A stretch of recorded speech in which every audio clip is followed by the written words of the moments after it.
कहानी की शुरुआत में साशा और उसके हस्बैंड टॉमी को दिखाया जाता है, जिन्हें नशे की आदत होती है, लेकिन इसके साथ साथ उन्हें ऊंचे ऊंचे पहाड़ों पर चढ़ने का भी बहुत शौक होता है। और आज ये दोनों ट्रॉल वॉल्स को पार करने आए होते हैं, जिसकी वो पहले भी कई बार कोशिश कर चुके होते हैं। लेकिन ये ट्रॉल वॉल यानी कि ये सीधा खड़ा हुआ खौफनाक माउंटेन, इसे पार करना और इस पर चढ़ना बिल्कुल भी आसान नहीं होता। अब साशा की जिद पर दोनों पहाड़ पर चढ़ना शुरू कर देते हैं। साशा उस पॉइंट तक पहुंच जाती है जहां तक वो आज से पहले कभी नहीं पहुंच पाई थी। वो बार बार कोशिश करती है, लेकिन आज भी उस पॉइंट को पार नहीं कर पाती। अब उसका हस्बैंड टॉमी कहता है कि आज के लिए बहुत हो गया, हमें अब आराम करना चाहिए, कल सुबह दोबारा कोशिश करेंगे। लेकिन साशा आज ही इसे पार करना चाहती होती है, इसीलिए वो मुसलसल कोशिश करती रहती है, जिससे वो बहुत ज्यादा थक जाती है।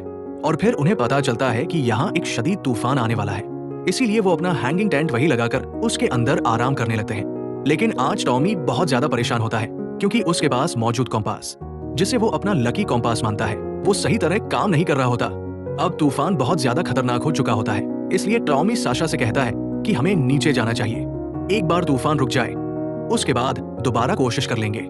और अब ये दोनों नीचे उतरना शुरू कर देते हैं। रात के अंधेरे में नीचे उतरने में उन्हें बहुत मुश्किल पेश आ रही होती है, और तभी एक बर्फानी तोदा भी गिर जाता है, जिसकी वजह से पहाड़ से बर्फ के साथ बड़े बड़े पत्थर भी गिरना शुरू हो जाते हैं।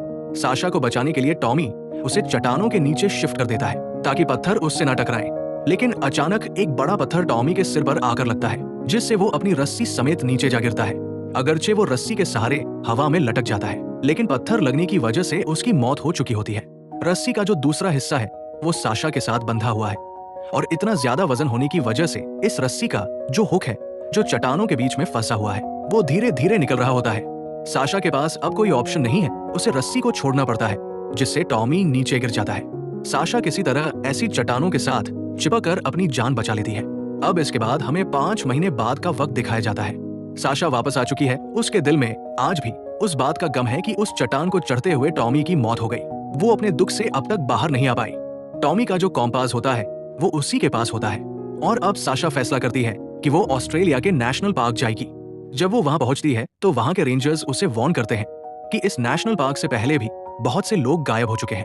साशा देखती है कि वहां बहुत सारे लोगों की तस्वीरें लगी हुई होती है, जो पहले इस नेशनल पार्क के अंदर गए थे, लेकिन कभी वापस नहीं आए। लेकिन साशा किसी भी कीमत पर अंदर जाना चाहती होती है, इसीलिए वहां मौजूद रेंजर उसका नाम और एड्रेस लिख लेता है। इसके बाद साशा वहां से निकलकर एक गैस स्टेशन के स्टोर में जाती है, जहां 2 शिकारी उसे तंग करने लगते हैं। लेकिन तभी वहां बेन नाम का एक लड़का आता है, जो सूखा हुआ गोश्त बेच रहा होता है। वो दोनों शिकारियों को कहता है कि उसे परेशान मत करो, और फिर वो शिकारी वहां से चले जाते हैं। साशा बेन का शुक्रिया अदा करती है और उससे सूखे मीट का एक पैकेट खरीद लेती है।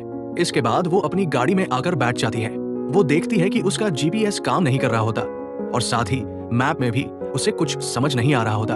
तभी वहां बेन आ जाता है। साशा उसे मैप में एक जगह दिखाती है जिसका नाम ग्रैंड नैरोज होता है, जो बहुत घने जंगलों के दरमियान मौजूद होती है। वो कहती है कि मैं यहाँ जाना चाहती हूँ। बेन उसे बताता है कि वहां जाने के 2 रास्ते हैं, एक आसान रास्ता और दूसरा मुश्किल रास्ता। अगर तुम मुश्किल रास्ते से जाओगी तो वहां बहुत खूबसूरत नजारे देखने को मिलेंगे। इसीलिए साशा फैसला करती है कि वो मुश्किल रास्ते से ही ग्रैंड नैरोज जाएगी, और फिर वो रास्ता शुरू हो जाता है, जिसके बाद साशा एक बे एरिया में पहुंच जाती है। अब रात हो चुकी होती है, इसीलिए वो वहां अपना कैंप लगा लेती है। लेकिन फिर वहां वही लोग भी आ जाते हैं जो उसे स्टोर में तंग कर रहे थे। साशा को पता होता है कि वो एक बार फिर उसे तंग करेंगे, इसीलिए वो अपनी गाड़ी में जाकर खुद को अंदर से लॉक कर लेती है। साथ ही वो पेपर स्प्रे भी निकाल लेती है, ताकि अगर वो उसके करीब आए तो वो उनके चेहरों पर स्प्रे कर सके। लेकिन वो उसके आसपास भी नहीं आते। कुछ देर वहां रुकने के बाद वो हंटर्स वहां से चले जाते हैं। साशा अपनी गाड़ी में कुछ देर सो जाती है, और सुबह होने पर वो अपना बोर्ड निकालकर पानी में उतर जाती है, क्योंकि उसे अपने सफर की शुरुआत इसी तरह करनी होती है। यहाँ के नजारे बहुत ही खूबसूरत होते हैं। काफी देर तक पानी का सफर तय करने के बाद जब वो किनारे पर पहुंचती है तो वहां उसे उन लोगों का सामान दिखाई देता है जो अब तक गायब हो चुके थे। सामान बहुत अच्छे तरीके से रखा हुआ होता है, लेकिन साशा बहुत थक चुकी होती है, इसीलिए वो आराम करने के लिए एक जगह रुक जाती है। साथ ही पानी में सफर करने की वजह से उसके कपड़े भी भीग चुके होते हैं। वो अपने कपड़ों को सुखाती है, और जो ड्राई मीट उसने बेन से खरीदा था उसे खाकर अपनी भूख मिटा लेती है। इसके बाद वो अपने टेंट के अंदर सो जाती है। अगली सुबह बाहर हलचल की वजह से उसकी आंख खुलती है। जब वो बाहर जाती है तो देखती है कि वहां उसका बैग पड़ा हुआ था। अब वो वहां पर नहीं होता, यानी उसका बैग कोई वहां से ले जा चुका होता है। साथ ही उसके टेंट के अंदर एक सांप भी आ गया होता है। लेकिन उसकी किस्मत अच्छी होती है कि वो वक्त से पहले वहां से निकल गई होती है। इसके बाद एक बार फिर वो अपने बोट के जरिए पानी का सफर शुरू कर देती है। कुछ दूर जाने के बाद साशा को एक और किनारे पर एक बोर्ड नजर आता है। जब वो उस किनारे पर पहुंचती है तो देखती है कि वहां बेन का कैंप लगा हुआ है। बेन को वहां देखकर साशा को बहुत खुशी होती है। साशा बेन को बताती है कि पिछली रात जहां वो सो रही थी वहां से कोई उसका सामान ले गया है। बेन कहता है कि शायद ये किसी जानवर का काम होगा। इसके बाद बेन उसे मछलियां पकाकर खिलाता है। साथ ही वो बताता है कि वो ऑस्ट्रेलिया का नहीं है। बचपन में मुझे मेरी माँ यहाँ लाई थी, जिसके बाद मैं हमेशा के लिए यहाँ रह गया। वो साशा से ये भी कहता है कि तुम यहाँ क्या कर रही हो, तुम्हें तो पहाड़ पसंद है। ये सुनकर वो हैरान तो हो जाती है, लेकिन वो इससे ये नहीं पूछती कि इसे ये सब कैसे पता है, क्योंकि बेन बहुत अजीब सी बातें कर रहा होता है। साशा कहती है कि वो हर बार मुश्किल वक्त में किसी न किसी तरह महफूज रही है। बेन कहता है कि हाँ, लेकिन तुमने उन्हें बहुत अच्छे तरीके से हैंडल किया, वो तुम्हारे पास भी नहीं आए। ये सुनकर साशा हैरान रह जाती है और अब बेन उसे सच बताता है कि मैंने जानबूझकर तुम्हें रास्ता बताया था और मैं शुरू से तुम्हें स्टॉक कर रहा हूँ, यानी तुम्हारा पीछा कर रहा हूँ। साशा समझ जाती है कि उसका बैग चुराने वाला भी बेन ही है और इससे पहले कि वो इससे बैग के बारे में पूछे, बेन खुद उसका बैग लेकर उसके सामने रख देता है। साशा देखती है कि उसका ब्रेसलेट भी बेन ने पहन रखा है। वो समझ जाती है कि उसे जल्द अज जल्द यहाँ से निकलना होगा और अब बेन एक चट्टान पर जाकर एक स्पीकर उसके सामने रख देता है और कहता है कि मैं शिकारी हूँ, मैं इंसानों का शिकार करता हूँ। तुम्हारे पास अपनी जान बचाने का एक मौका है। मैं एक गाना चलाऊंगा, जब तक ये गाना चलेगा तुम भाग सकती हो, और जैसे ही गाना बंद होगा मैं अपने क्रॉसबो से तुम्हारा शिकार शुरू कर दूंगा। तुम्हारे फोन को भी मैंने अपने पास रख लिया है। साशा के बैग में सर्वाइवल के लिए पूरी सप्लाई मौजूद है जो साशा के पास है और अब वो गाना प्ले करता है। साशा बैग उठाकर अपनी बोट के जरिए पानी के रास्ते वहां से निकल जाती है। वो बहुत ज्यादा डरी हुई होती है क्योंकि उसे पता होता है कि बेन एक साइको इंसान है। वो इतनी ज्यादा घबरा जाती है कि एक झरने से गिरते हुए अपनी बोट भी खो देती है। इसके बाद वो पानी से बाहर आकर जंगल में भागना शुरू करती है और उसे उम्मीद की एक किरण नजर आती है। दरअसल उसे एक फैमिली की आवाज सुनाई दे रही होती है। जब वो ऊपर जाकर देखती है तो वहां बेन ने अपना फोन रखा होता है जिस पर एक रिकॉर्डिंग चल रही होती है जिसमें एक फैमिली वहां एंजॉय कर रही थी। बेन उनसे दोस्ती करता है और फिर एक एक करके सबको मार देता है। असल में ये सब साशा को मारने के लिए बेन का एक जाल ट्रैप था। बेन अपने क्रॉसबो से तीर चलाता है, लेकिन साशा की किस्मत अच्छी होती है कि वो बच जाती है और अब वो भागना शुरू कर देती है।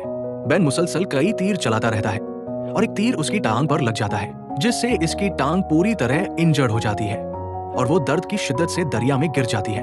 दरिया में गिरने की वजह से उसके सिर पर भी चोट लग जाती है। साशा खुद को संभालते हुए दरिया के किनारे तक पहुंचती है। यहाँ आकर वो सबसे पहले अपने कपड़े बदलती है क्योंकि वो पूरी तरह भीग चुकी होती है। साशा बहुत ज्यादा थक चुकी होती है और भूखी भी होती है, इसलिए वो ताकत के लिए कुछ खाती है। उसे पता होता है कि बेन जल्द ही यहाँ आ जाएगा, इसलिए वो एक बार फिर भागना शुरू कर देती है। बेन अब भी उसके पीछे होता है और वो इस पूरे जंगल के चपे चपे से वाकिफ होता है। साशा भागते भागते एक ऐसी जगह पहुंच जाती है जहां आगे रास्ता बंद होता है। वहां चट्टानों के दरमियान एक पतला सा रास्ता होता है जिससे वो निकलकर चट्टान के ऊपर पहुंच जाती है। वहां से वो दूरबीन के जरिए बेन के कैंप को देखती है जहां अब भी उसकी बोट मौजूद होती है, लेकिन वो देखती है कि बेन बहुत करीब पहुंच चुका होता है। बेन भी उसे देख लेता है और अब उससे बचने के लिए साशा एक बार फिर चट्टानों की दीवारों से नीचे आकर एक बड़े पत्थर के नीचे छुप जाती है। बेन ऊपर आकर देखता है लेकिन उसे वहां कोई नजर नहीं आता, इसलिए वो वहां से चला जाता है। इसके जाने के बाद साशा दोबारा ऊपर आती है और अब वो बेन के कैंप तक पहुंच जाती है जहां वो देखती है कि बेन आराम से दरिया में नहा रहा होता है। जैसे उसे पूरा यकीन होता है कि वो किसी भी कीमत पर साशा को अपना शिकार बना लेगा। साशा का इस जगह वापस आने का सिर्फ एक ही मकसद होता है और वो था उसकी बोट। वो किसी तरह पानी के अंदर जाकर अपनी बोट तक पहुंचती है, लेकिन ये भी बेन का एक जाल होता है। बोट के नीचे उसने पहले से ट्रैप लगा रखा होता है जिसमें साशा की टांग फंस जाती है। अब बेन उसके पास आता है मगर साशा उसके बैग में मौजूद स्प्रे उसके चेहरे पर मार देती है जिससे उसकी आंखों में जलन शुरू हो जाती है। इसी दौरान वो देखती है कि वहां उसका क्रॉसबो भी मौजूद होता है। वो उस क्रॉसबो को हासिल करने के लिए उसकी तरफ बढ़ती है, लेकिन तब तक बेन अपना चेहरा धो चुका होता है। वो साशा को चेन से खींचकर रोक लेता है और क्रॉसबो उठा लेता है। अब वो साशा से कहता है कि जो स्प्रे है उसे फेंक दो। साशा को उसकी बात माननी पड़ती है। इसके बाद वो उसकी टांग ट्रैप से निकाल देता है और कहता है, मैंने तुमसे पूछा था कि तुम आसान रास्ता चाहती हो या मुश्किल रास्ता, लेकिन तुमने मुश्किल रास्ता चुना। अगर तुम आसान रास्ता चुनती तो अब तक अपनी मंजिल पर पहुंच चुकी होती, लेकिन मुश्किल रास्ता चुनने की वजह से तुम यहाँ फंस गई हो। यहाँ के जो कबायली है, मैं उनकी बातों को फॉलो करता हूँ। उनका मानना है कि हम जिस भी इंसान को मारते हैं वो हमेशा हमारे अंदर जिंदा रहता है। और अब मैं तुम्हें मारूंगा, जिसके बाद तुम मेरे अंदर जिंदा रहोगी। रात भर साशा बाहर बारिश में भीगती रहती है। अगले दिन वो उसे अपनी बोट पर इस जगह से दूसरी जगह ले जाता है। उसके हाथ बंधे होते हैं। वो साशा को बताता है कि रेंजर्स ऑफिसर के रजिस्टर में मैंने तुम्हारा नाम और एड्रेस देखा था। मुझे पता चल गया था कि तुम्हें पहाड़ों का बहुत शौक है। तुम अपने हस्बैंड के साथ ट्रेल गई थी, जहां तुमने अपने हस्बैंड को खो दिया था। साशा कहती है कि वो एक हादसा था। इसके बाद वो इसे पानी में फेंककर इसी तरह घसीटता हुआ एक गुफा तक ले आता है, जहां वो देखती है कि वहां उन फैमिलीज की डेड बॉडीज मौजूद है, जिनका वीडियो उसने मोबाइल में देखा था। दरअसल ये एक बहुत बड़ा साइको है। वो लोगों की खाल सुखाकर उन्हें बेचता है। वो साशा को बताता है कि आज तक मैंने किसी की रूह को अपने अंदर कैद नहीं किया, क्योंकि कबीले वालों का मानना है कि जब तक हम इंसान को मारकर उसका लिवर नहीं खाते तब तक ये अमल कंप्लीट नहीं होता। आज तक मैंने बहुत सारे लोगों को मारा है, लेकिन मुझे कोई भी ताकतवर रूह नहीं मिली, जिसकी वजह से मेरा कबायली रिवाज पूरा नहीं हो पाया। लेकिन आज मुझे वो रूह मिल चुकी है। यानी वो साशा को मारकर अपना रिचुअल पूरा करना चाहता है। इसके बाद वो अपने नकली दांत निकालकर अपने असली दांत दिखाता है, जो किसी जानवर की तरह तेज होते हैं। दरअसल उसने खुद अपने दांतों को घिसकर ऐसा बना लिया होता है। ये भी उनके कबायली रस्म और रिवाज का हिस्सा होता है। दरअसल वो सबसे पहले अपनी माँ के साथ यहाँ आया था। उसने सबसे पहले अपनी माँ को ही शिकार बनाया था। इसके बाद उसने कई लोगों को मारा और आज साशा की बारी होती है। वो साशा के बहुत करीब आ जाता है। साशा अपने दांतों से उसका कान काट देती है, जिससे उसे मौका मिल जाता है और वो पानी में छलांग लगा देती है। लेकिन बेन भी उसके साथ पानी में कूद जाता है। वो अपनी चेन से खुद को साशा के साथ अटैच कर लेता है ताकि वो भाग न सके। लेकिन पानी का बहाव बहुत तेज होता है, इसलिए दोनों ही एक झरने से नीचे गिर जाते हैं। इस वजह से बेन पानी के अंदर पत्थरों से टकराकर बेहोश हो जाता है। दोनों किनारे पर आ जाते हैं, जहां साशा उसे पत्थर मारने की कोशिश कर रही होती है कि अचानक बेन होश में आ जाता है। वो साशा पर हमला करता है। अगरचे वो साशा को मार सका था, लेकिन वो इसका खेल इस तरह खत्म नहीं करना चाहता था, इसलिए वो इसे जिंदा छोड़ देता है। इसी लम्हे साशा को मौका मिल जाता है। वो पत्थर उठाकर उसकी टांग पर मारती है, जिससे उसकी टांग की हड्डी टूट जाती है। इसके बाद दोनों वहीं पड़े रहते हैं, क्योंकि साशा भी बहुत बुरी तरह थक चुकी होती है। रात हो जाती है। अब साशा के दिल में जो भी बातें होती हैं, वो कहना शुरू करती है। वो बताती है कि इसे आज तक नहीं पता कि जब उसने अपने हस्बैंड की रस्सी छोड़ दी थी तो वो जिंदा था या नहीं। उसकी मौत की जिम्मेदार वो खुद को समझती है, क्योंकि उसकी जिद थी कि वो ट्रेल पर चढ़े। उस दिन वो उसके साथ नहीं थी, जिसकी वजह से उसकी जान नहीं बच सकी। दोनों इसी तरह वहीं पड़े रहते हैं। सुबह हो जाती है। साशा बेन से कहती है कि तुम्हें मेरे साथ इस चट्टान को चढ़ना होगा, तभी यहाँ से निकल पाओगे। दरअसल ये दोनों एक दूसरे से बंधे हुए होते हैं, इसलिए साशा अकेली यहाँ से नहीं निकल सकती। साशा अब समझ जाती है कि बेन मुकम्मल तौर पर हार मान चुका है। उसकी टांग जख्मी है और वो जानता है कि वो इस वक्त साशा का कुछ नहीं कर सकता, और अगर वो साशा को मार भी दे तो वो खुद भी नहीं बच पाएगा। वो एक डील करता है और कहता है, अगर तुम मुझे ऊपर ले जाओगी तो मैं तुम्हें जिंदा जाने दूंगा। साशा इसे रस्सी से बांधकर चढ़ना शुरू करती है। इसे बेन पर भरोसा नहीं होता, इसलिए वो हुक के साथ छेड़छाड़ शुरू कर देती है। लेकिन तभी बेन, जो रस्सी के दूसरे सिरे से बंधा होता है, साशा को नीचे खींच लेता है। साशा कहती है कि वो सिर्फ रस्सी चेक कर रही थी, और फिर वो एक बार दोबारा ऊपर चढ़ती है। वो एक ऐसे हाई पॉइंट पर पहुंच जाती है जो ट्रेल वॉल के करीब होता है। वहां वो रुककर उस रस्सी को, जिससे बेन नीचे बंधा होता है, एक लकड़ी के साथ बांध देती है और उसकी टाइटनेस कम कर देती है। बेन को समझ में आ जाता है कि साशा कोई चालाकी कर रही है, इसलिए वो रस्सी से उसे नीचे खींचने की कोशिश करता है। लेकिन हुक की टाइटनेस कम होने की वजह से बेन खुद रस्सी के साथ नीचे गिर जाता है, जिसकी वजह से उसकी मौत हो जाती है और इस तरह बेन का खेल खत्म हो जाता है। लेकिन अब साशा की जान भी खतरे में होती है, क्योंकि वो चट्टान के जिस हिस्से में होती है वहां से नीचे उतरना तकरीबन नामुमकिन होता है। उसे ऊपर चढ़ना ही होता है। ये बहुत खतरनाक चट्टानें होती है और उसके पास हार्नेस भी नहीं होता, यानी एक गलती का मतलब मौत होता है। वो उस खतरनाक कोने को किसी तरह पार करने की कोशिश करती है, जहां वो लटक जाती है, लेकिन अपने दिमाग को इस्तेमाल करते हुए वो किसी तरह वहां से निकलकर ऊपर पहुंच जाती है। इसके बाद वो एक सड़क पर आती है, जहां उसे एक गाड़ी मिलती है जो उसे रेंजर के ऑफिस तक छोड़ देती है। वहां वो रेंजर को उस गुफा के बारे में बताती है जो बेन की थी, और ये भी कि वहां जितने भी लोग गायब हुए थे उन सबकी रिमेन्स तुम्हें मिल जाएंगी। इसके बाद वो वहां से निकलकर समंदर के पास जाती है। अपने हस्बैंड टॉमी का कॉम्पास वो समंदर की लहरों में बहा देती है, यानी इसने अपनी जिंदगी में आगे बढ़ने का फैसला कर लिया होता है। उसे पता होता है कि जो कुछ हुआ, जिसमें उसके हस्बैंड टॉमी की मौत हुई, वो सिर्फ एक हादसा था, उसमें उसकी कोई गलती नहीं थी। इसी सीन के साथ ये कहानी खत्म हो जाती है।